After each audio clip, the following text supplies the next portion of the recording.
आपलं मराठी साहित्य एवढं समृद्ध आहे की तुम्ही आज वाचायला सुरुवात कराल ना तर तुमचा अख्खा जन्म अपुरा पडेल एवढं साहित्य आपल्या मराठीमध्ये. मला असं वाटतं एक पुरुष एका स्त्रीची गोष्ट उत्तमपणे सांगू शकतो. पण तुला का असं वाटतंय की लेखकाला जास्त महत्व मिळत नाहीये? तो लेखकाला काय लागतं? पैसा, मान, नाव, तीनच गोष्टी आणि त्या नाहीयेत. कलाकार म्हणून प्रेम भंग होणं किती महत्वाचं आहे? दिल तुटना जरुरी है. तो जो डायलेमा आहे ना तो रिअल लाईफचा डायलेमा आहे की तुम्हाला हे पण नकोय, तुम्हाला हे पण नकोय आणि तुम्हाला ते पण हवंय आणि तुम्हाला हे पण हवंय.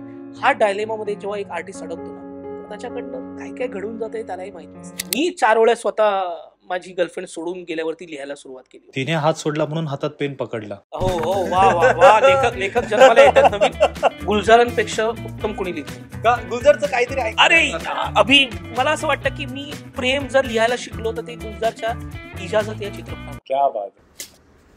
खूप वेळा तर असं झालेलं आहे की 3-3 दिवस लॅपटॉप उघडलाय आणि तो तसाच आहे आणि एक शब्द सुद्धा लिहिला. असेही दिवस गेले.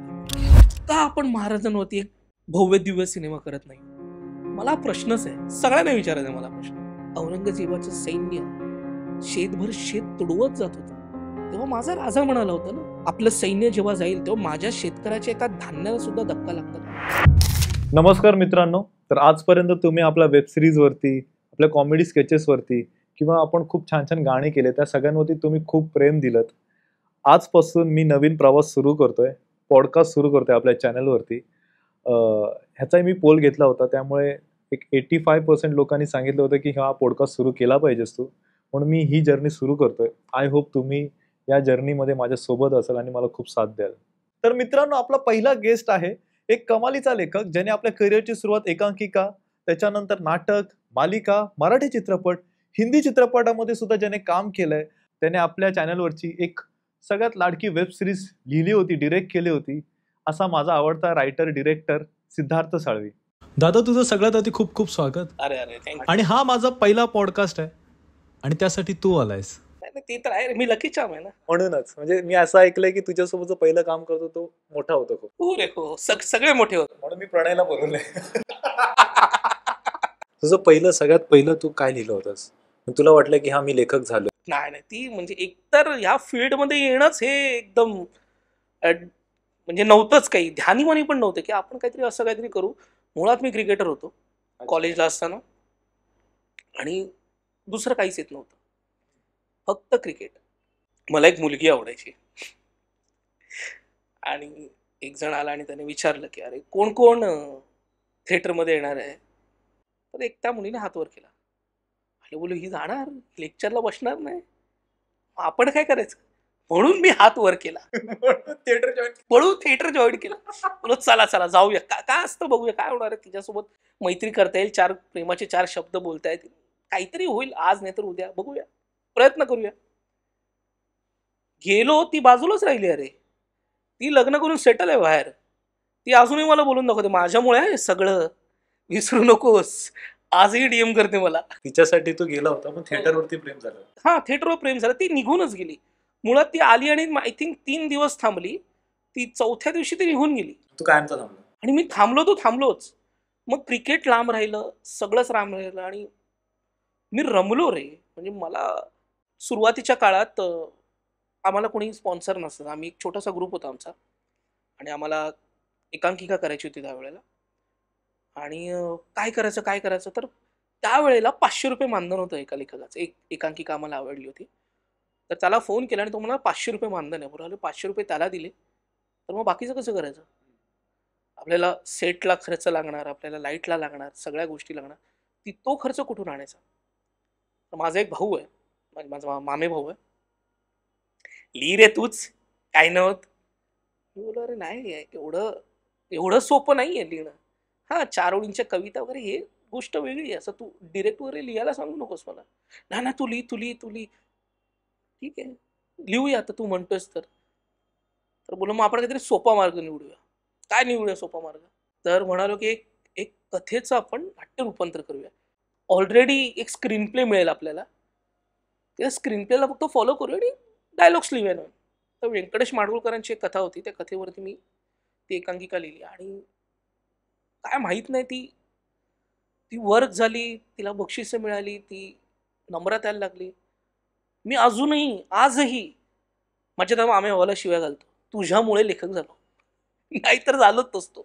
मुळातच अभिनेता व्हायचं होतं सुरुवात केली तेव्हा. मडला 7 वाजता शूटिंगला जायचे. ह्या भीतीने मी अभिनेता झालो नाही. त्यावेळेला अच्छा, पनवेलवरून जायचं. पनवेलवरून मडला जायचं. एकदा गेलो होतो मी, सकाळी 7:30चा कॉल टाइम आहे, तर मला 5ला मेट्रो वगैरे नव्हती त्यावेळेला. तुम्हाला मेट्रो नाहीये, तुम्हाला मालाडला उतरूनच जायचंय बसने. आणि मी घाबरून अभिनेता व्हायचं स्वप्न सोडून दिलेलं आहे. बरं झालं तू घाबरलास दादा. इंडस्ट्रीला चांगला लेखक मिळाला. पहिला पुरस्कार कोणत्या एकांकिकेला मिळाला? त्याच एकांकिकेला दिग्दर्शकासाठी मिळाला, लेखनासाठी नाहीच मिळाला. लेखनासाठी पुरस्कार मिळाला मला 3 वर्ष वाट बघायला लागली. 3 वर्ष मी एकांकिका केल्या, तर 3ही वर्षी माझ्या 3ही लव्ह स्टोरीज होत्या.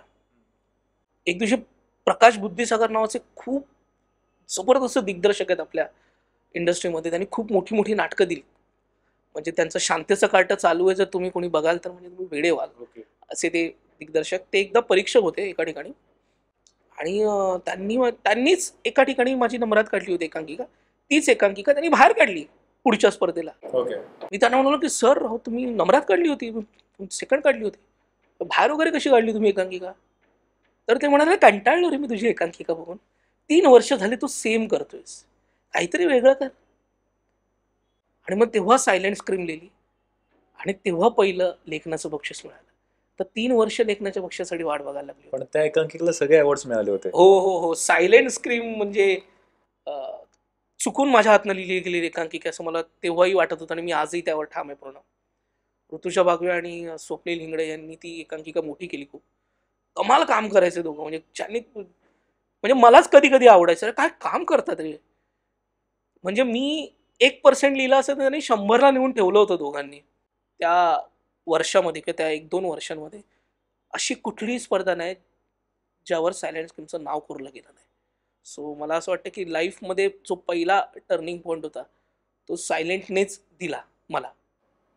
कोणते कोणते अवॉर्ड्स मिळाले त्याला? म्हणजे जवळजवळ सगळ्या स्पर्धा, सवाईपासून मी अक्षरशः सोलापूर, बार्शी, कोकण, गोवा, आणि मग त्यानंतर मग त्याचे काही प्रयोग केले. मीच निर्माता होतो, त्यामुळे एक सर्टन लेवलपर्यंत प्रयोग करू शकलो मी. कारण की प्रायोगिक नाटकाचं सगळ्यात मोठं दुर्भाग्य आहे की प्रेक्षकच नाही आहेत.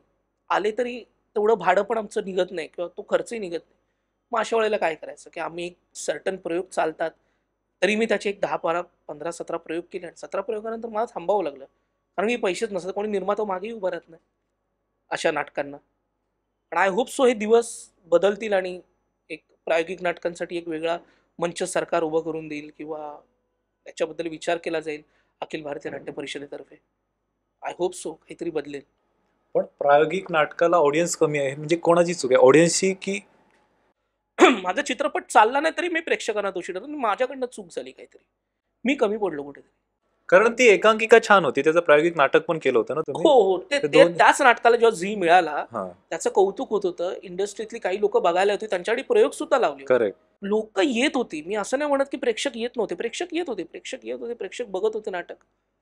पण कुठेतरी मला असं वाटत होतं की अरे, आपण जो खर्च करतोय तो खर्च निघत नाहीये. कदाचित त्यावेळेला मार्केटिंग करता आली नाही. सोशल मीडिया तेव्हा सोशल मीडिया तेवढं ऍक्टिव्ह नव्हतं. हा काळ आहे 2010, 11, 12चा. फेसबुक एवढं मोठं, फेसबुकही मोठं नव्हतं, इन्स्टा तर नव्हतंच त्यावेळेला. नाटकाची जाहिरात हे महाराष्ट्र टाइम्स सारख्या एका मोठ्या पेपरामध्ये द्यायची, तर त्याची साईज, त्याचं जो रेट आहे त्यांचा per square feet, square inch त्यांचा जो एक रेट असतो, तो त्या रेटमध्ये अख्खं नाटक व्हायचं आमचं. तर मग त्यापेक्षा नको बाबा, काय गरज आहे.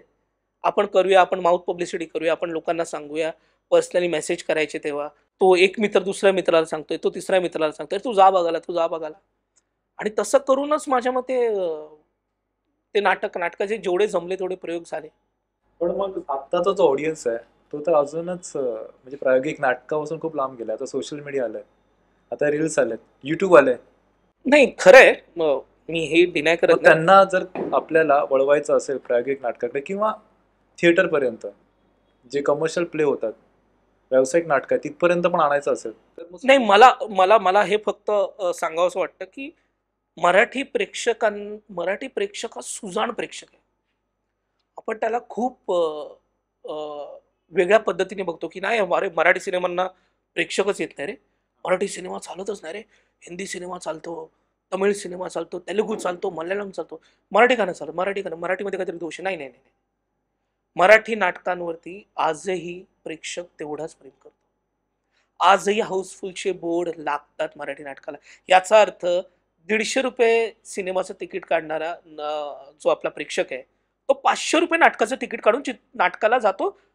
पूर्ण कुटुंबाला घेऊन, म्हणजे ₹2000 तिकीट होतं त्याचं, तरी तो जातो. याचा तर मराठी प्रेक्षकाला व पैसा बघतोय तो नाही, तो ते बघतच नाही, तर तो कॉन्टेंट बघतोय. सो नाटकाला ऑडियन्स आहे, नाटकाला प्रेक्षक आहे. तसा सिनेमालाही प्रेक्षक आहे, पण आपण तसा सिनेमा बनवत नाही आहोत, हे माझं ठाम मत आहे. एक लेखक म्हणून आपण सिनेमाच बनवत नाही आहोत तसे. राहील आता या सिनेमावरती येऊच आपण नंतर, पण मला नाटकांबद्दल सांगायचं, मला असं वाटतं की आजही खूप चांगली नाटकं चालू आहेत प्रायोगिक रंगभूमीवरती. मी बरीच प्रायोगिक रंगभूमीवरची नाटकं बघतो. आज मकरंद देशपांडे सारखा एक उमदा दिग्दर्शक कंटिन्युअस प्रायोगिक नाटकं करतोय, आणि मकरंद सरांची नाटकं बघणं म्हणजे पर्वणी आहे. कधी पृथ्वी थिएटरला गेला असतो तर फक्त मकरंद सरांची नाटकं बघायची. काय उत्तम त्यांचे प्लेज असतात, आणि सगळे आपलेच मित्र काम करतायत.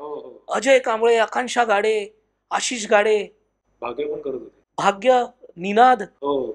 तर मला असं वाटतं की ते कमालच आहेत. आणि जेवढे प्रयोग मकरंद सर करतात ना, तेवढे आपल्याकडे कोणीच करत नाही, हे एक वेगळं दुःख आहे. बरं, प्रायोगिक नाटक म्हटलं ना की बॉक्स सेट लावून पण प्रायोगिक नाटकं केलेली आहेत. काय मग प्रयोग कुठे आहे? प्रायोगिक नाटकात प्रयोग हवा ना. मला जर नाही मिळत, मी 2018ला शेवटचं नाटक केलं, आज 2024 आले, तरी सुद्धा मी नाटक केलेलं नाहीये. का? कारण की माझ्याकडे प्रयोग असलेली कथाच नाहीये. आणि हे मी स्पष्टपणे सांगतो, ज्या दिवशी मला माझ्या नाटकात एखादा प्रयोग करावा असा वाटेल, किंवा तो मला वाटेल की ना हा प्रयोग आहे, हे प्रायोगिक नाटक होऊ शकतं, तेव्हा मी करेन. अदरवाईज मी नाही करणार नाटक. का लोकांनी प्रायोगिक, जर तुम्ही जे व्यावसायिक नाटक आहे ते छोट्या लेवलला तुम्ही प्रायोगिक नाटक म्हणून लोकांना दाखवाल, तर लोक प्रायोगिक नाटक का बघायला येतील? त्याचा प्रेक्षक वेगळा आहे. त्याचा प्रेक्षक नॉर्मल प्रेक्षक नाहीये, आपला मास ऑडियन्स नाहीये. तो तुमच्याकडे काहीतरी अपेक्षेने येतो, तो वेगळं काहीतरी बघायला येतो, तुम्ही वेगळं काहीतरी द्यायला हवं त्याला. आणि ते देतात. काही काही उत्तम लेखक दिग्दर्शक आहेत आपल्याकडे, जे अजूनही तेवढ्या आत्मीयतेने, पोटतिडकीने काम करतात प्रायोगिक रंगभूमीवरती, आणि कौतुक आहे त्यांचं. ही गोष्ट मी लिहिली पाहिजे, हे कसं ठरवतो? गप्पा मारता मारता बरंच काही सुचलेलं आहे मला. माझे असिस्टंट आहेत काही, मी त्यांच्यासोबत बोलता बोलता एखादी गोष्ट रचलेली आणि ती तयार झालेली. हा, डिस्कस केलेले आहेत आपण. हा, आणि त्या होतील आज नाही तर उद्या, याची अशा अपेक्षा आहे. तर मग मला असं वाटतं की ऑब्झर्वेशन पॉवर जर तुमच्याकडे चांगली असेल ना, ती असलीच पाहिजे. आणि प्रत्येकाकडे असली, लेखकाकडे नाही म्हणते मी, दिग्दर्शकाकडे पण, एका अभिनेत्याकडे पण. अभिनेता लेखक असं माझं पहिल्यापासूनचं मत आहे. तेव्हा तो त्या अभिनेता हा एक लेखक असावा, असं माझं प्रांजळ मत आहे. अभिनेता पुस्तकं वाचतच नाही. एक्झॅक्टली, इथे अडलंय ना सगळं. एकतर म्हणजे हे जे चालू आहे आजकाल, इन्फ्लुएन्सर्स आणि अभिनेते यांच्यातलं जे डिबेट आता सध्या एवढं गरम आहे. म्हणजे आता मी एक हिंदी सिनेमा करतोय, त्याच्या कास्टिंगला मी बसलो होतो. तर 4-5 मुलांचे आणि मुलींचे प्रोफाईल शॉर्टलिस्ट झाले होते. तर बोलता बोलता अचानक तो एक एडी होता, तो असं म्हणाले की सर इसको लेते, इसके फॉलोअर ज्यादा है. मी 1 मिनिट स्तब्ध होऊन त्याच्याकडे बघितलं. बरोबर, ठीक आहे, ठीक आहे, त्यांनी कधी काम केले का रे? त्यांनी स्क्रीन बघितलं का? नाही सर, वो रील करताय ना. रील आणि अभिनय हे यांनी जोडून टाकलेलं आहे, की ज्याला रील करता येते त्याला अभिनय करता येतो. नाही येत असेल, मी असं नाही म्हणत आहे, नाही येतो ते. मला वाटतं की ते पण एक टॅलेंटचं काम आहे. 30 सेकंदात तुम्हाला गोष्ट सांगायची, आणि हे खूप कमाल काम आहे. आणि मी काही इन्फ्लुएन्सर्स मनापासून फॉलो करतो. पण जर कॉन्टेंट क्रिएटरने ऑडियन्स आणले थिएटर पर्यंत, तर माझे मित्र आहेत कॉन्टेंट क्रिएटर, आणि मला त्यांच्याबद्दल काही शंका नाही आहे की त्यांच्या टॅलेंटबद्दल. पण जर तू हे वाक्य म्हणत असे की कॉन्टेंट क्रिएटर हे थिएटरमध्ये प्रेक्षक घेऊन येतात, नाही आता तर त्या प्रोड्युसरना कदाचित असं नाही, वाटतं असं नाहीये ना. मराठी प्रेक्षक हा फक्त कॉन्टेंटवर येतो करेक्ट. थिएटरमध्ये. आणि जर असे असेल तर आपले जे मोठे मोठे सुपरस्टार आहेत त्यांच्या काही चित्रपटांना सुद्धा बुकिंग नाही आहेत. तुमचं कॉन्टेंट चांगलं असेल तर येतात ना लोक बघायला. का नाही येणार बघायला लोक? 100% प्रेक्षक येणार बघायला. तुम्ही एक चांगला सिनेमा तर देऊन बघा, जाणार लोक बघायला. तर तुला का असं वाटतंय की लेखकाला जास्त महत्व मिळत नाहीये? नाहीच मिळत आहे. नाही, मी ठाम आहे याच्यावरती. नाही, काय लागतो लेखकाला? काय लागतं? पैसा, मान, नाव. 3च गोष्टी आहेत. बेसिक गरजा आहेत त्याच्या गरजा जास्त नाही आणि त्या नाही आहेत. आणि ह्याला दोष मी लेखकांनाच देईन, मला बाकी कोणालाच द्यायचं नाही. म्हणजे कसं? मराठी चित्रपटांचे पोस्टर घेऊया आपण. का चित्रपटांच्या पोस्टरवरती लेखकाचं नाव नाही? दिग्दर्शक, DOP असेल किंवा कुठलेही टेक्निशियन्स असतील, ते येतात, त्या 1.5-2 महिन्यात 3 महिन्यात काम करतात, 4 महिन्यात काम करून निघून जातात. लेखक त्या कथेवरती वर्षानुवर्ष काम करत असतो. तो जन्मदाता आहे त्या चित्रपटाचा, त्या वेब सिरीजचा. तुम्ही त्याचं नावच देत नाहीये तिथे आणि लेखक कोणीच भांडत नाहीये. बरं, त्यांच्यासाठी भांडणारा प्रसाद ओक सारखा दिग्दर्शक सगळीकडे पण नाहीये, पण बाकीचे कोणीच घेत नाहीत. कोणाला वाटतच नाही लेखक महत्वाचा आहे आणि त्याचे परिणाम आपल्यालाच भोगावे लागतात नंतर. हे अजूनही लेखकांना कळत. तुम्ही का बोलत नाही की माझं नाव असलं पाहिजे? मी सलीम चावच्या पुस्तकमध्ये वाचलं होतं. सलीम जावेद यांच्या एकदा पोस्टर लागले होते त्यांच्या पहिल्या चित्रपटाचे, त्यात त्यांचं नाव नव्हतं. हो, ते जाऊन लिहून आले. त्यांनी रात्रभर एक माणूस पकडला आणि जाऊन त्यांनी नाव लिहिलं होतं हिरोच्या चेहऱ्यावर. नाही. आता तेच करण्याची वेळ आलेली आहे मराठी लेखकांवरती. त्यांनी हे करायलाच हवं. पण त्याच्यानंतर सलीम जावेद हे नाव लागायचं कमर्शियल, म्हणजे पिक्चरचं हिट करायचं असेल तर. आता सलीम जावेद, मला असं वाटतं की हे एकमेव आपल्या इंडियन सिनेमाचे लेखक आहेत ज्यांच्या हे लेखक आहेत म्हणून प्रेक्षक चित्रपटात यायचे, चित्रपट बघायला यायचे त्यावेळेला. माझ्या मते हे परत होणं शक्य नाहीये. पण मला असं वाटतं की त्यांनी लेखक म्हणून एवढं समृद्ध केलंय, या लेखक या नावाला एवढं समृद्ध केलंय त्यांनी चित्रपटाला, तर आपण भांडलं पाहिजे की आपलं नाव तिथे पाहिजे. आम्ही जन्म दिलाय आणि नाव हवं तिथे. That's it. आता तू म्हणालास प्रसाद ओक सरांनी स्टँड घेतलं. स्टँड म्हणजे नक्की काय घेतलं? मी तर प्रेमातच आहे प्रसाद दादाच्या, फ्रॉम डे वन. म्हणजे एक माणूस आपल्याला भेटतो आणि त्याचा ऑरा आपल्याला आवडतो. म्हणजे एक तर सर म्हणावं असं त्याचं व्यक्तिमत्व आहे, पण मी दादाच म्हणतो कारण की ते मला जास्त जवळ घेऊन जातं त्याच्या, असं मला वाटतं. एक चित्रपटाचं शूटिंग चालू होतं तिथे. प्रसाद दादा, अमृता होती आणि शुभकर तावडे. आम्ही तिघही शूट करतो एका चित्रपटासाठी आणि आम्ही असे गप्पा मारत होतो मधल्या लंच ब्रेकमध्ये आणि मी प्रसाद दादाला एक गोष्ट सांगितली आणि मी विसरून गेलो की मी त्याला ती गोष्ट सांगितली आणि 2-3 दिवस उलटले आणि 3 दिवसानंतर प्रसाद दादा, आमचे तेच निर्माते AVKचे निनाद बत्तीन आणि तबरेज पटेल, यांच्यासमोर तरी, अरे ती तुझी जी गोष्ट आहे ती करूया का? मी बोलो, कोण? प्रसाद डिरेक्ट करणार आहे? मी बोल, अरे मग लगेच करूया, काय विचारायचं काय? प्रसाद ओकसोबत काम करायला मिळतं. बोलो, काय कोण नाही म्हणणार आहे? पण बोलो कधी करायचे? अरे लगेच करायचे, 25 दिवसात. 25 दिवसात? एकतर माझ्याकडनं 25 दिवसात चित्रपट लिहून होईल याची शाश्वती मी स्वतःला देऊ शकत नाही, मी त्यांना काय देणार? बोलो ठीक आहे, चला, बोलो प्रयत्न करूया. पण मला असं वाटतं की प्रसाद दादाने सांभाळून घेतलं, लेखक म्हणून फ्री हँड दिला आणि तो तेव्हाही मला असं म्हणाला की सिद्धार्थ तू लिही, मी आहे सांभाळायला सगळं. आणि त्याने सांभाळलं आणि त्याच्यानंतर तो पहिलेच म्हणाला होता, माझं नाव नका देऊ दिग्दर्शक म्हणून, चालेल पोस्टर, अख्ख्या जगाला माहिती आहे की वडापाव मी करतोय, पण माझ्या लेखकाचं नाव पाहिजे. केवढा मोठा शब्द आहे हा, केवढं मोठं स्टेटमेंट आहे की त्याचं नाव पाहिजे. आणि आमचे प्रोड्युसर्स पण त्यांनी पण ते पण नाही, बरोबर आहे तुमचं. क्लॅप बोर्डवरती लेखकाचं नाव मी पहिल्यांदा बघितलं होतं माझ्या लाईफमध्ये. पहिल्यापासून माझं एक म्हणणं आहे, मी तुला नेहमी म्हणतो की कलाकार बनने के लिए एक नेक रूह का होना बहुत जरूरी है. आणि तो आहे आणि त्याच्यामुळे तो लेखकाचे स्टँड घेतो. मी असं नाही म्हणत की बाकीचे दिग्दर्शक घेत नाहीत, बरेच दिग्दर्शक घेतात स्टँड. पण माझ्या आयुष्यात काही दिग्दर्शक आले, त्यापैकी प्रसाद ओक, महेश मांजरेकर, ह्या ज्यांनी स्टँड घेतलेत लेखकांसाठी. सो मला असं वाटतं की ते खूप इम्पॉर्टंट आहे आणि ते नाही होतं आपल्याकडे. नाही पटापट आपण 15 दिवसात शूटला जायचं, 20 दिवसात शूटला जायचं. हा लिही ना, नंतर बघूया काय करायचं. शूटिंगला चाललोय आणि लेखक संवाद लिहितोय, काय प्रकार आहे हा? कधी कधी सेटवर पण असतो. कधी कधी सेटवरती चेंजेस नाही नाही, सेटवरती चेंजेस होतातच आणि तीच खरी गंमत आहे. तिकडे दिग्दर्शक असतो तुमचा, की जो चेंज करत असतो.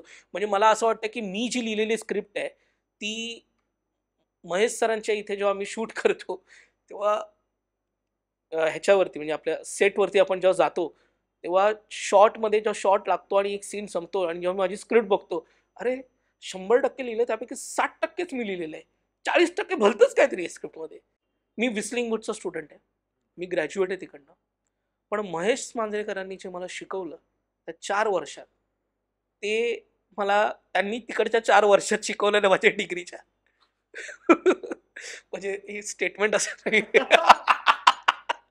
म्हणजे विस्लिंग वूड्समध्ये मी जेवढं शिकलो त्याच्यापेक्षा जास्त मला चांगलं महेश सरांकडनं शिकायला मिळालं. मी तर त्यांना म्हणतो तुम्ही एलियन आहात सर. कारण की एक सिनेमा शूट चालू असताना ते दुसऱ्या सिनेमाचा विचार करत असतात. आणि आम्ही लिहिलाय. एक सिनेमा शूट करताना आम्ही सिनेमा शूट करतोय, फावल्या वेळेमध्ये आम्ही स्क्रीन प्ले केलाय एका सिनेमाचा. आणि हे फक्त महेश सरच करू शकतात. तर ते एवढ्या वर्षाचा एक्सपिरियन्स आहे त्यांचा. आणि ह्या वयात सुद्धा त्यांच्या अंगात जी एनर्जी आहे, देव करो ती माझ्याकडे राहावी त्या वयात. एवढीच अपेक्षा आहे देवाकडनं. आता मला हे विचारायचं, तुला क्रिएटिव्ह ब्लॉक येतो का रे यार? अरे अरे अरे इसके आगे क्या यार? अरे यार, क्रिएटिव्ह ब्लॉक. खूप वेळा तर असं झालेलं आहे की 3-3 दिवस लॅपटॉप उघडलाय आणि तो तसाच आहे आणि एक शब्द सुद्धा लिहिला नाही. असेही दिवस गेलेले आहेत. नाही सुचत काही.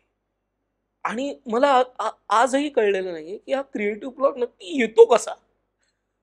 म्हणजे काय काय कारण असेल क्रिएटिव्ह ब्लॉक येण्याचं एका लेखकाला, नाही कळते. आणि हीच तर गंमत आहे ना, की लेखकाला ब्लॉक येतोय हे तो शब्दात सांगू शकत नाही. लेखकाचं केवढं मोठं दुर्भाग्य आहे. आणि तोच माणूस, लेखक नावाचा जो एक एक जमात आहे आपल्याकडे, ती लेखक नावाचा तो प्राणी तुम्हाला 150-150 पानाची स्क्रिप्ट हातात देतो आणि एक वेळ येते की त्याला ब्लॉक येतो आणि त्याकडे शब्द नाही येत लिहायला. का आला रे? तर त्याला नाही तसं उत्तर देतात. सो क्रिएटिव्ह ब्लॉक येतो. पण मला असं वाटतं क्रिएटिव्ह ब्लॉक जेव्हा येतो ना, त्यानंतर जे होतं ना ते खूप कमाल असतं. त्यानंतर जे तुला आपल्याला सुचतं ते धमाल असतं. पण सरस्वती प्रसन्न आहे ना लेखकावरती, ती त्याला सगळ्यातनं वाट काढून घेऊन जाते. अरे मी नेहमी म्हणतो की सगळ्या लेखकांना प्राऊडली हे सांगता आलं पाहिजे की मी लेखक आहे, मी जन्माला घालतो पात्रांना. एक ब्युटिफुल लाईन आहे, if writer falls in love with you you will never die. तुम्ही मरूच शकत नाही लेखक तुमच्या प्रेमात असेल. त्यामुळे म्हणजे मी मी खूप ब्लेस्ड आहे की मला एकतर लेखक झालोय मी हे योगायोगाने झालोय. पण मी देवाचा आजही ऋणी आहे की त्यांनी मला लेखक म्हणून ह्या इंडस्ट्रीमध्ये स्थिर करण्याचा तो प्रयत्न करतोय. मी अजून झालो नाही, माझे प्रयत्न चालू आहेत. होप सो होईल लवकर. देवावर विश्वास आहे तुझा? हो हो आहे. मला गणपतीच्या देवळात बसायला खूप आवडतं. पण मी कधीच त्याच्याकडे काय मागत नाही. मी काय मागणार? ज्याने सृष्टी बनवली, मी त्याला काय देणार आहे की मला हे दे, मी तुला हे चढवतो, नवस करूया. पण नाही, मी नवस वगैरे काय नाही करत. मला बरं वाटतं गणपतीच्या देवळात बसायला. मला असं वाटतं की माझे काय जे प्रॉब्लेम्स आहेत ना मी त्याला सांगतो, तो ऐकतोय. कदाचित तो हेही म्हणत असेल, डोंट वरी, मी आहे, काळजी नको करू. एवढं मोठं माझं पोट आहे, मी घेतो ते सगळं पोटामध्ये, तू काही काळजी करू नकोस. आणि तुम्ही कोणी मला सांगू नका की नाही असं केलं पाहिजे आणि तसं केलं पाहिजे. नाही, मला असं वाटतं की मला माझं माझं हे कनेक्शन आहे माझ्या देवासोबत. मी तसंच राहणार. मी हात जोडतो, मी पायाला हात लावतो, मी हाताने मुका सुद्धा घेतो गणपतीचा. आणि मला वाटतं तेवढं प्रेम आहे. आज तू माझ्या घरी आला असेल तर म्हणजे महाराजांचं एक तुला मोठं स्कल्पचर दिसतं काय? म्हणजे महाराज दैवत आहेत, पण ते माझे राजे आहेत. तो उद्या जर मी हा शिवाजी असं बोललं तर मला काही वावगं नाही वाटणार. माझे शिवाजी आहेत, माझा राजा आहे, तो माझा राजा आहे. माझे राजे कसं कोणी बोलतच नव्हतं त्यावेळेला. हा माझा राजा आहे आपण म्हणायचो ना. आजही पण माझा राजा. मी जर त्याला शिवाजी हाक मारतो तर तुम्ही मला सांगू नका मी महाराज बोलणार म्हणून. माझे शिवाजी आहेत, माझा राजा आहे, माझं दैवत आहे. कारण की महाराज कळणं हे खूप डिफरंट आहे आणि महाराजांच्या नावाखाली राजकारण करणं दॅट इज डिफरंट. मी नेहमी म्हणतो महाराज खूप लोकांना कळलेच नाही आहेत. जेव्हा खूप म्हणजे मी एक दोन इन्सिडेंट सांगेन महाराजांचे, ते जर आज जरी फॉलो झाले तरी खूप मोठी गोष्ट आहे रे. आजही ते फॉलो होत नाही आपल्याकडे. तुम्ही काय करता महाराजांच्या नावाखाली राजकारण? कुठल्या हिशोबात करता? नाही केलं पाहिजे. जेव्हा औरंगजेबाचं सैन्य शेतभर शेत तुडवत जात होतं, तेव्हा माझा राजा म्हणाला होता ना, आपलं सैन्य जेव्हा जाईल तेव्हा माझ्या शेतकऱ्याच्या एका धान्याला सुद्धा धक्का लागता कामा नये. हा माझा राजा त्यावेळेला म्हणाला होता. आपण करतोय का शेतकऱ्यांसाठी आता काही? अरे आपण जेवण फेकतो ताटातलं, पहिले ते बंद करा. ते जमते का बघा. अर्ध अर्ध ताटभर जेवण आपण फेकून देतो.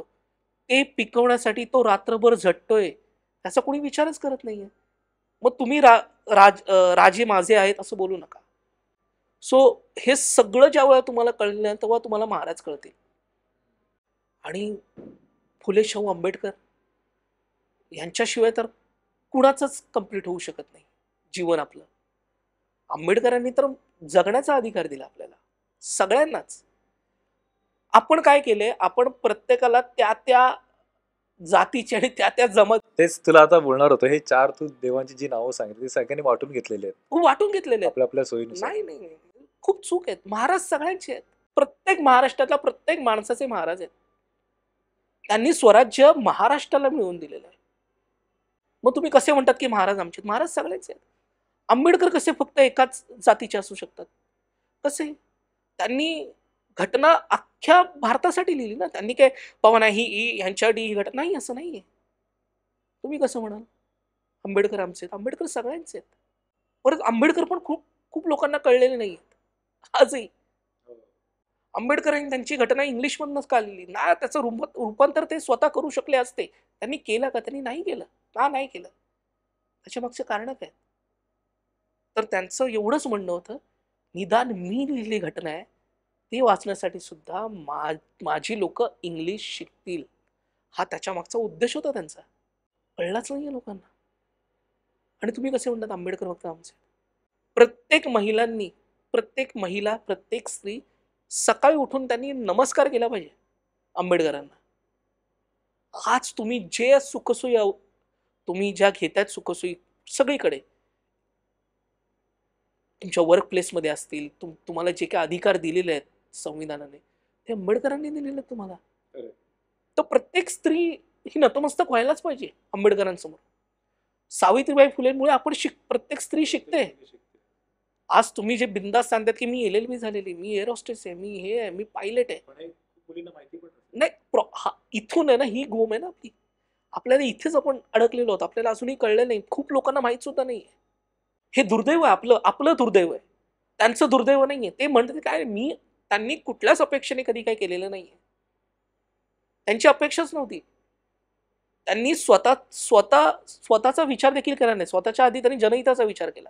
तर त्या लोकांना आपण काय करतोय याची हे नाहीये. हे आपलं दुर्दैव आहे. आपल्या लोकांना त्यांच्याबद्दल कल्पना नाहीये. हे शिकवलं गेलं पाहिजे असं मला वाटतं. आणि पहिले सांगितलं पाहिजे की कुठलाही महापुरुष हा कुठल्याही जातीचा नाहीये. करेक्ट. सर्वांचं आहे. सर्वांचं. कधी पण मला महाराजांचा पुतळा कुठे दिसला ना, मला त्यांना आवर्जून सांगावं असं वाटतं, महाराज तुम्ही पाठ करूनच उभे राहू आमच्याकडे.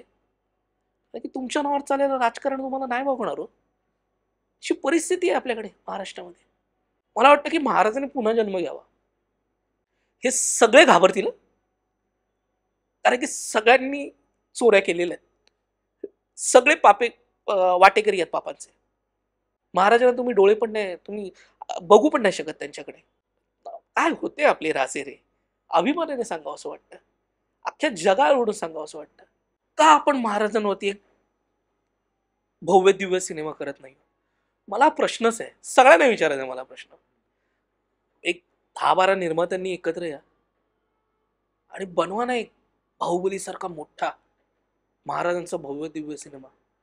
कळू दे की माझ्या जगाला की माझा राजा कसा होता. का नाही दाखवत आहोत आपण? का छोटे छोटे सिनेमे करतोय महाराजांवरती? एक रिक्वेस्ट आहे प्रत्येक निर्मात्याला की तुम्ही प्लीज एकत्र या. आणि महेश सर आहेत, एक मोठे दिग्दर्शक आपले मराठीमधले, असे 4-5 अजून दिग्दर्शक सगळ्यांनी मिळून एक बनवा की मोठा सिनेमा.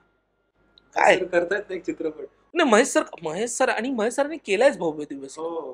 पण मला तरी वाटतं की अजून त्यांना बजेट मिळालं असतं की सिनेमा अजून मोठा झाला असता. पण नाही आपल्या मराठीकडे तेवढं बजेट. त्यामुळे तेवढा सिनेमा नाही तो ग्रँजर. माझं म्हणणं आहे की एक 100 कोटीचा सिनेमा व्हायला हवा, मोठा होईल अशी अपेक्षा आहे. सगळ्या भाषेमध्ये तो रिलीज झाला. एक सगळ्या भाषांमध्ये रिलीज झाला पाहिजे. एक मोठं म्हणजे असं एक पूर्ण आणि ट्रायलॉजी झाली पाहिजे 3, कारण की महाराज 2.5 तासात नाही करणार कोणाला. ते पण. तर असं कोणतं पुस्तक आहे जर ज्याला वाचनाची सवय लावायची आहे किंवा वाचन सुरू करायचं आहे, त्याने कोणतं पुस्तक वाचलं पाहिजे? नाही आता हे हा खूप मोठा प्रश्न आहे. एक तर वाचलं पाहिजे, वाचलंच हे पाहिजे. महत्वाचं आहे. वाचाल तर पण वाचाल. वाचाल तर वाचाल, बरोबर. कुठलं पुस्तक वाचायचं ह्यापेक्षा सुरुवात कशी करायची हे मी सांगू शकतो. बरोबर, तेच. आपल्या घरी येणारं वर्तमानपत्र वाचून इथून सुरुवात करा तुम्ही. तिथे तुम्हाला वाचनाची एक सवय सुरू होते. आपण वाचतोय त्यानंतर तुम्ही कथासंग्रह वाचायला सुरुवात करा. कथा तुमची एक 5 पानांची असते, ती लवकर संपते.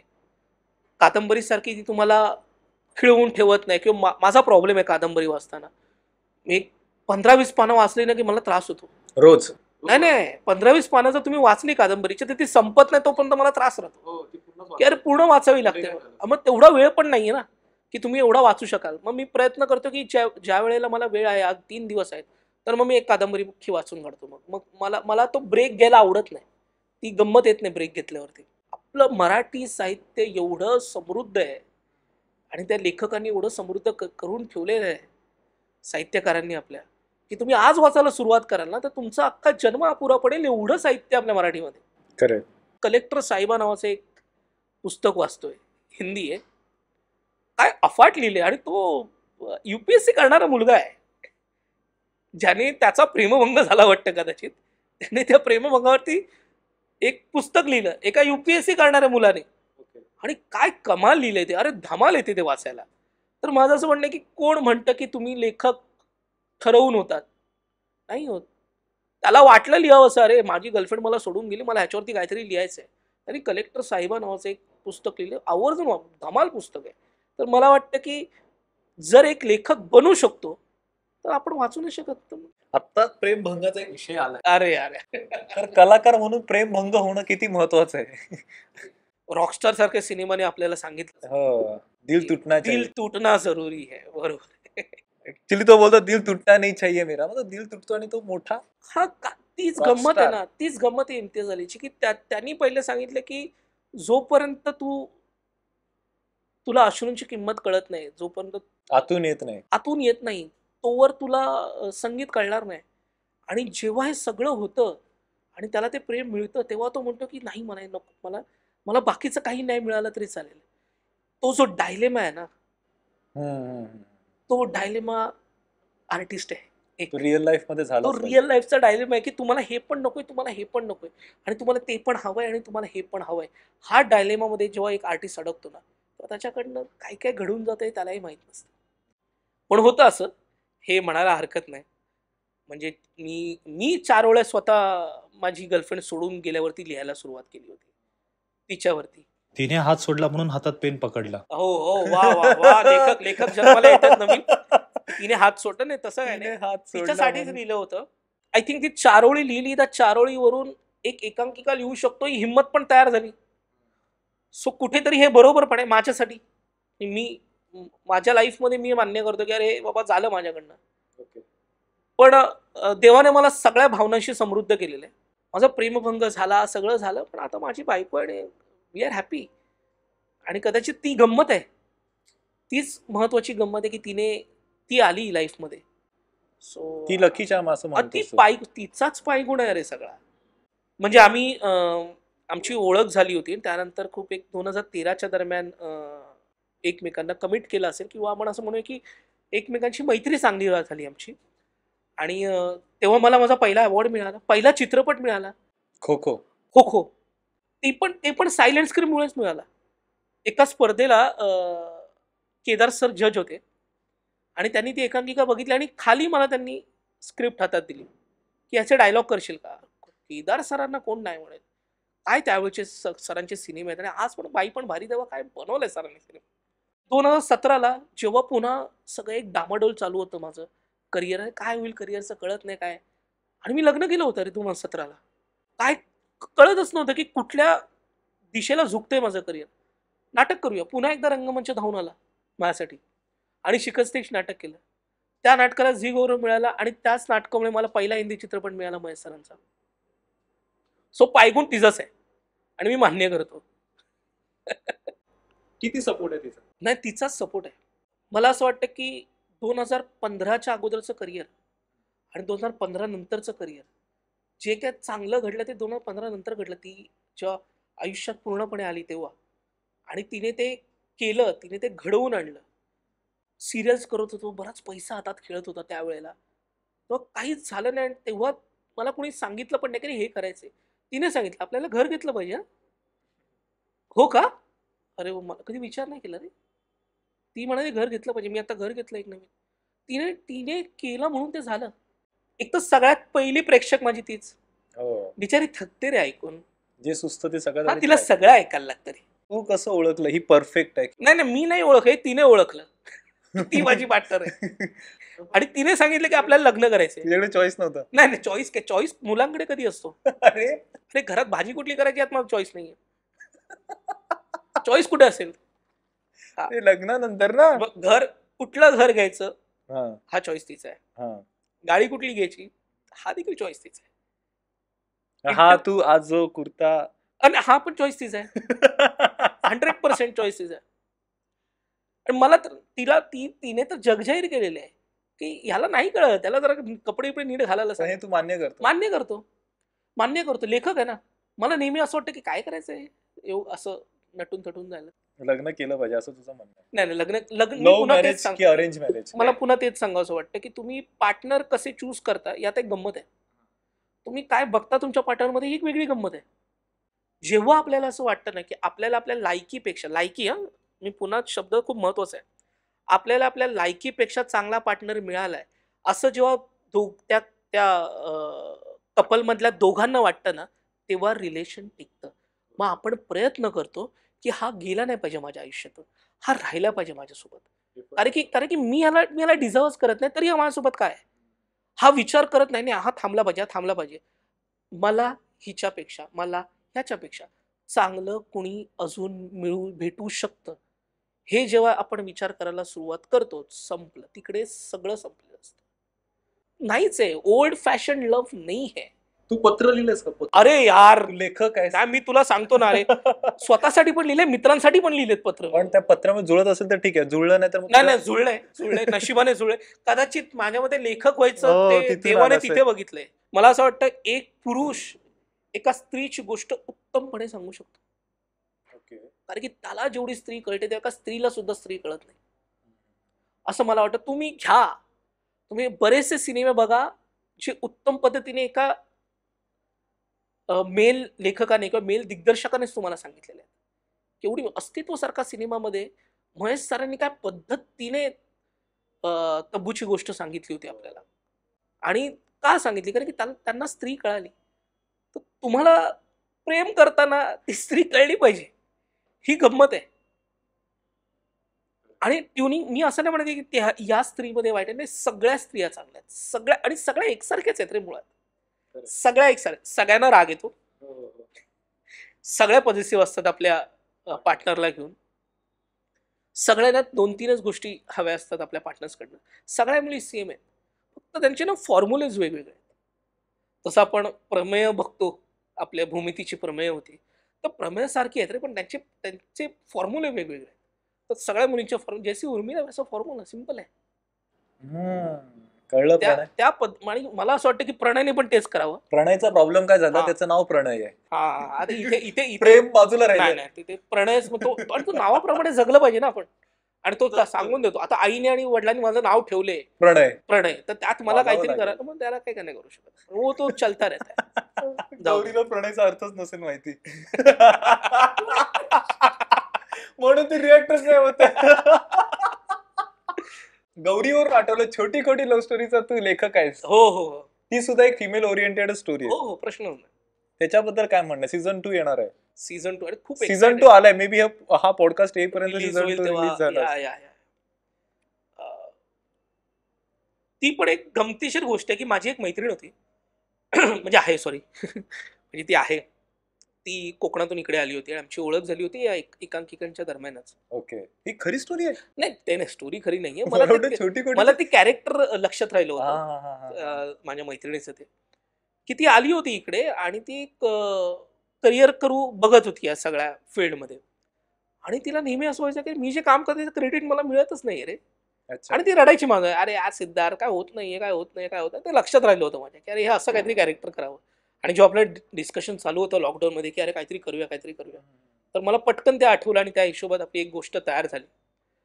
पण गोष्ट जरी तिची असली तरी ती नंतर नंतर ती शिवा आणि तिची होत गेली आणि ते दोघंही एकमेकात मिसळले असं म्हणायला हरकत नाही. आणि आणि गमतीशीर झाली पहिली. मला मजा आली करायला. ज्या ज्या सर्कमस्टान्सेस मध्ये आपण ती केली, ज्या परिस्थितीत लॉकडाऊन मध्ये, आणि काय पळवायचे रे आपल्याला एका मुवमेंटला. आपल्याला मला आठवते आपण एका ठिकाणी ब्रिज वरती शूट करतोय, पोलीस आले होते. पोलीस आले तर आणि अनिश दारूच्या बॉटल, जे की दारूच्या पाणी होतं त्याच्यामध्ये. पण तुम्ही दारूच्या बाटल्या घेऊन इकडे काय करतायत? मला एक अनिशाला वाटलं की टाकणार आहेत आता आपल्याला जेल. मला सुद्धा वाटलेलं. नाही. पण पण ज्या पद्धती ती शूट झाली मस्त झाली होती. उलट मला असं वाटतं की दुसऱ्यापेक्षा पहिल्याला जास्त गंमत आली होती शूट करायला, कारण की ती धावपळ, त्यात एक नवीन मजा होती. आपल्याला खूप कमी काय बोलू शकतो, बजेट कमी असल्यामुळे आपल्याकडे इक्विपमेंट्स कमी होते. हो. त्याच्यामुळे आता काय करू शकतो, यात काय अरे होईल? ये प्रॉब्लेम है, चल इसका सोल्यूशन क्या हो सकता है फिर. असं करत. आणि त्यात प्रणय परत इकडे आला. प्रणय आणि ज्या प्रकारे शूट केली आहे, माझ्या मते हा पॉडकास्ट प्रणय पॉडकास्ट आहे. आणि प्रणयचा विषय एवढा वेळा निघतोय की आपण काय नाही करू शकत. पण माझी बायको सेकंड सीझनला जाताना मला घरातनं पहिल्यांदा तिने बसवलं मला शांतपणे. रात्री आम्ही बसलो, सकाळी आपलं शूटिंगला निघणार होतो. ऐक, प्रणय सोबत भांडू नकोस. आणि मी काही खरे तुम्ही माझ्या बायकोला पूजाला कधी पण माझ्या अपरोक्ष विचार, ओके, प्रणयशी भांडू नकोस. कारण की पहिल्या सीझनला तिने सगळं बघितलं होतं. ओके, आमची भांडणं. कारण की बट ऑब्वियस आपले इक्विपमेंट कमी होते, आपल्याकडे सोर्सेस कमी होते आणि मला त्या वेळेत ती कम्प्लीट करायची होती. पण प्रणयनी ते जुळवून आणलं छान. त्यांनी ते सगळं मॅनेज केलं आणि त्यांनी खूप चांगली शूट केली ती. तर तिने मग जाताना सांगितलं, हे करायचं नाही, हे करायचं नाही, हे करायचं नाही. आणि मी घाबरतो, मी लगेच आणि मी नाही केलं. आमची भांडणं नाही भांडला तो माझ्याशी भांडला मग, कारण त्याने एवढी मोठी लिस्ट दिली मला हे इक्विपमेंट हवेत यावी, एवढे लाईट्स हवे. अगोदर सांगितलं, मी आधीच सांगितलं होतं की मलाही जमणार नाही. मग प्रणयवरती राग आला की माझा वॉलपेपर बघायचो पूजाचा. ड्रीम थिएटर टीमला जर कुणी बांधून ठेवले तर ती पूजा आहे. ओके, हो, मी हे नोटीस केलंय. म्हणजे आपली छोटी कोटी लव्ह स्टोरी सीझन 2चं जेव्हा शूट चालू होतं तेव्हा आपण सगळे टेबलवर जेवायला बसायचो आणि ती ड्रीम थिएटरची टीम जी आपल्याला असिस्ट करत होती, जे की त्यांचा सगळ्यात मोठा रोल होता आम्हा सगळ्यांना रेडी करण्यासाठी किंवा त्या लोकेशनवरती जाऊन शूट करण्यासाठी, परमिशन घेण्यासाठी. ते सगळी ड्रीम थिएटरची सगळ्यात आधी ते उठायचे, सगळ्यात लेट ते झोपायचे आणि ते जेवायला खाली बसायचे. मी त्यांना किती वेळा बोललो, इकडे बसा. नाही दादा, आम्ही इथे सगळ्यांसोबत बसतो. आणि त्यांच्यासोबत पूजा बसायची. ती कधीच आर्टिस्ट सोबत किंवा डिरेक्टर सोबत नाही. मला पण ती चांगली गोष्ट वाटली मला. ती म्हणते की नाही माझी टीम ती आहे. म्हणजे मी असं म्हणे की ड्रीम थिएटर मुंबई माझं नाहीच आहे, तिचं आणि मी काम करतो तिच्याकडे. ठीक आहे ना, ती बॅलन्स करते असं बोलू. 100% ती सांभाळते, ती तिचीच टीम आहे. आणि मला माझ्यापेक्षा जास्त प्रेम ते तिच्यावर करतात. हो, खरंय, मी बघितलं. आणि तू माझं म्हणणं की तुझ्यावर असेल, प्रणयवर असेल, जुईलीवर असेल, अनिशावर असेल, या सगळ्या किरणवरती एक तिचं विशेष प्रेम आहे. तर ती टीमवरती जास्त प्रेम करते आणि तिला नेहमी वाटतं की नाही सिद्धार्थ सोबत काम करणारे सगळी ना माझी मुलं आहेत आणि मला त्यांना सांभाळ. तू आल्यावरती बघ ना, अरे मी चहा देऊ का, मी कॉफी देऊ का, तू हे खा ना, तू ते खा ना, असं तिचं चालूच असतं. ती किचन मधनं इकडनं तिकडं करत असते. तिला बेसिकली बसायचं असतं आपल्यात, तिला ऐकायचं असतं सगळं. पण तिला हे पण बघायचं असतं की अरे ह्यानी खाल्ले का, त्याने खाल्ले का, त्याचं काय होतंय.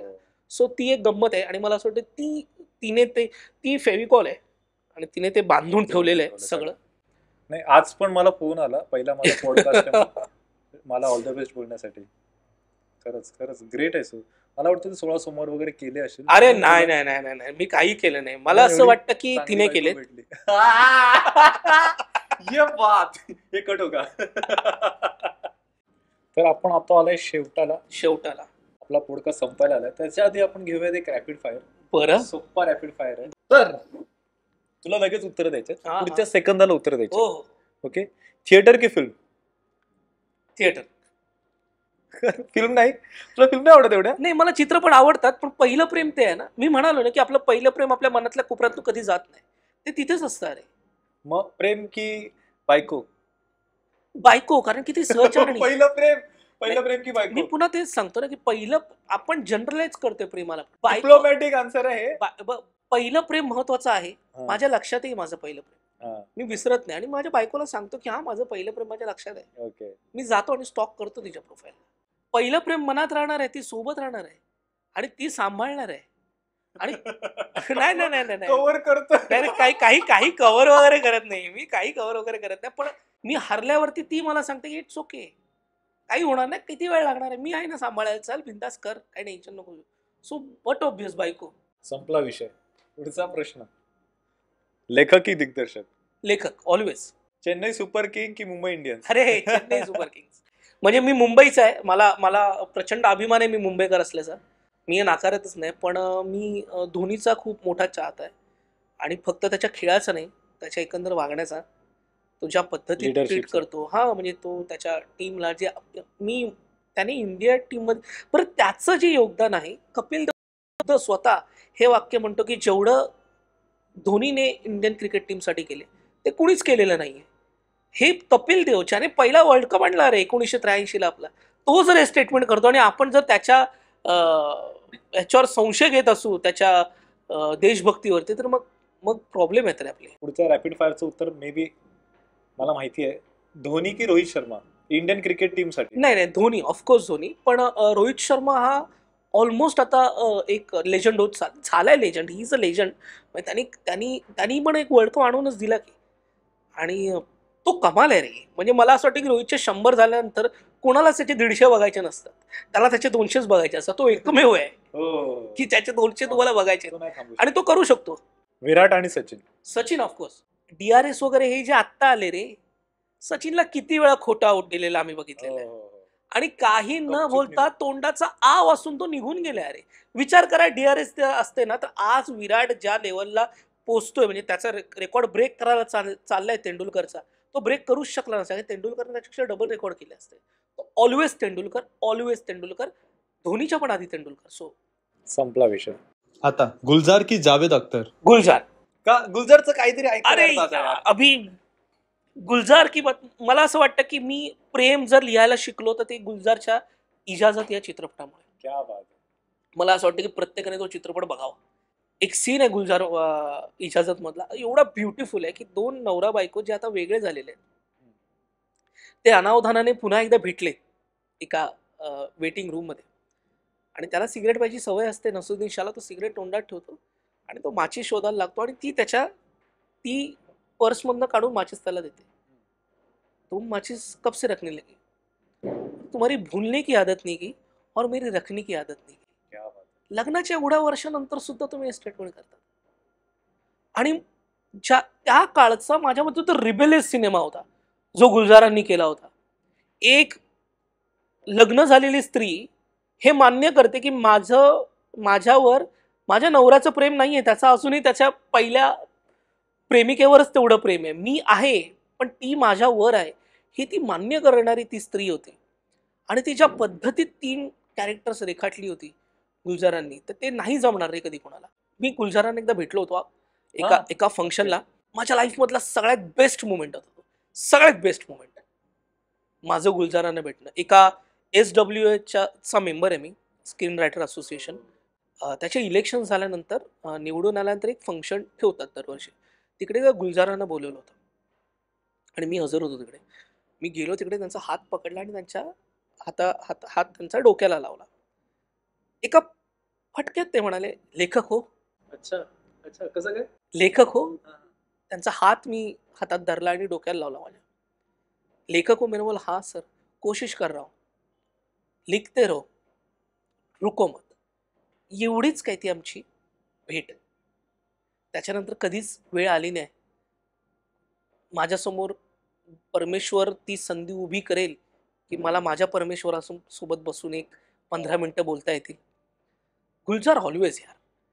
प्रसाद ओक आणि महेश मांजरेकर. नाही, नाही, नाही, नाही. ते हे जरा अति आहे. प्रसाद ओक आणि महेश मांजरेकर. एक आन्सर देना पडेगा. नाही, नाही, नाही, नाही. असंच Rapid कसं fire. तू कात्रीत पकडतोय. नाही नाही रॅपिड फायर एक एक द्यावंच लागणार. बरं, प्रसाद ओक आणि महेश मांजरेकर तर मी असं म्हणेन, की बरं सिंपल आहे, की मांजरेकर वडील माझ्या वडिलांच्या भूमिकेत आहेत ऑलवेज. त्यांनी घडवलं, त्यांनी शार्पन केलं आणि शार्पन करून मला प्रसाद दादाला सोपवलं त्यांनी. हा. ओके. हे डिप्लोमॅटिक नाही आन्सर डिप्लोमॅटिक नाही, नाही, नाही. बिलकुल नाही, बिलकुल नाही. तर जर चूज करायची वेळ आली तर मी मांजरेकरांनाच करेन. मला वाटत नाही की प्रसाद दादाला याचं वाईट वाटेल, कारण की माझं त्याच्यावरती अफाट प्रेम आहे, त्याला माहिती आहे. त्यामुळे तर हे झाले मराठीतले दिग्दर्शक. हे मराठीतले डिरेक्टर होते. हिंदीतल्या कोणत्या डिरेक्टर सोबत काम करायचं? अरे मोठी लिस्ट आहे. सगळ्यात पहिले झोया अख्तर. अरे वा. अरे नाही, मी मला पण मी आवडते मी यार. प्रचंड प्रेमात आहे तिच्या. जिंदगी ना मिलेगी दोबारा. आणि मी माझी मैत्रीण तिकडे एक एडी म्हणून होती, थर्ड एडी होती एका चित्रपटात तिच्या. तर तिने जेव्हा तिची प्रोसेस सांगितली ना काम करण्याची, Okay. ती जबरदस्त होती. सगळ्या डिपार्टमेंटमध्ये तिचं लक्ष असतं. ओके. रायटिंग डिपार्टमेंट पासून ते कॉस्ट्युम डिपार्टमेंटला पण ती स्वतः नरेशन द्यायची.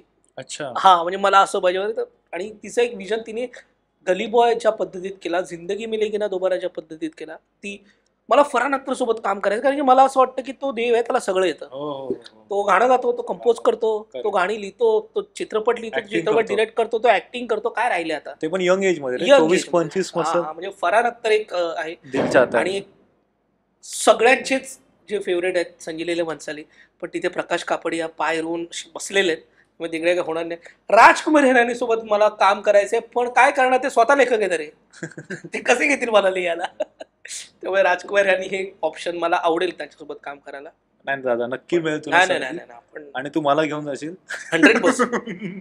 मला घुसवते तशी सगळं. हिंदीची तशी एक मोठी लिस्ट आहे, पण होप सो एखाद लिस्ट अजून पूर्ण. नक्की नक्की दादा तुझ्या सगळ्या इच्छा पूर्ण होतील. Yes yes. अभी बताओ शाहरुख की सलमान? पुन्हा पुन्हा पुन्हा पैसा टाकणारा प्रश्न आहे, पण शाहरुख ऑलवेज. सलमान सरांसोबत काम केलं ते एक वेगळं कनेक्शन आहे आमचं, पण शाहरुख सरांसोबत ते एकलव्यवालं कनेक्शन आहे, दिलसेवाला. तो नाही होणार रे. शाहरुख ऑलवेज शाहरुख. तर छान उत्तर दिलं तू रॅपिड फायरची. तर आमच्याकडे गिफ्ट हॅम्पर वगैरे असं काहीच नाही. अरे अरे मग आम्ही- काय आहे सोय मग? आम्ही आशीर्वाद देतो. नाही नाही, पण मजा आली गप्पा मारायला, धमाल आली. म्हणजे मी पण पहिल्यांदा पॉडकास्ट केलाय. मी सुद्धा पहिल्यांदाच केलं. फाटली होती माझी पण. वाक्यावरती आपण हा पॉडकास्ट संपवूया. थँक्यू सो मच दादा. अरे अरे तू तुझा वेळ काढून या पॉडकास्ट वरती आलास. आणि थँक्यू तू बोलवल्याबद्दल. मजा आली मला पण. मला सुद्धा खूप धमाल आली. मजा आली.